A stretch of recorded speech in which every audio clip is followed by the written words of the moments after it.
Notwindsohn aus einer weltberühmten Kuhfamilie. Die Mutter ist eine exzellente 95 Punkte Staumatik Ambrosia.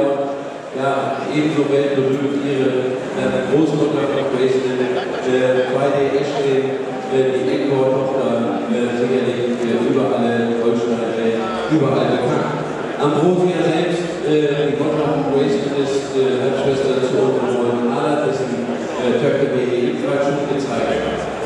Graceland selbst hat insgesamt 7 Vollschwestern, von denen bereits 2 Exzellenten und die anderen 5 mit Very Good 87 oder 98 Punkten eingestuft worden sind. Also ein Beispiel dafür, was dort so eine Kuhfamilie für hervorragende Produkte bringen kann. Gezogen ist Graceland von Küffner Holstein, als Küffner sicherlich ein geläufiger Name in der Holstein.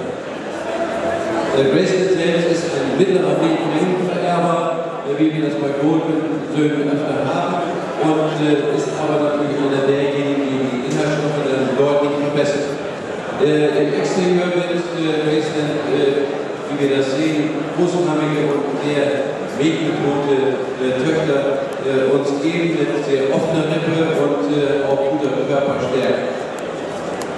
Gleichermaßen sind damit verbunden sehr korrekte und trockene Fundamente, die Graceland-Töchter auszeichnen mit sehr guter Klauenqualität und darüber hinaus sehr hoch, breit und sehr fest aufgehängte Häuter mit einem sehr guten Zentral.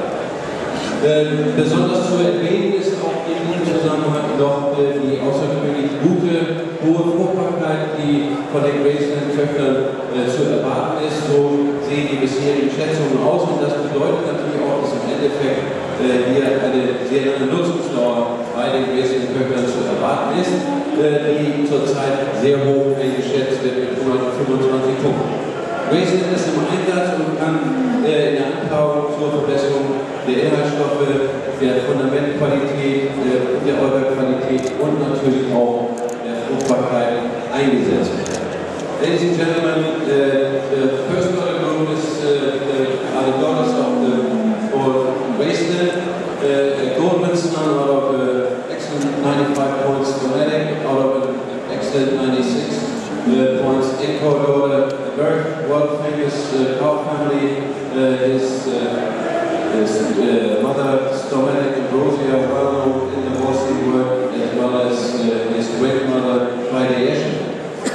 Graceland has 7 full sisters in the US, and 2 of them are already excellent, and 2 are BG very good, 87 or 88 as 2-year-olds. Graceland has been bred at Küffner Holsteins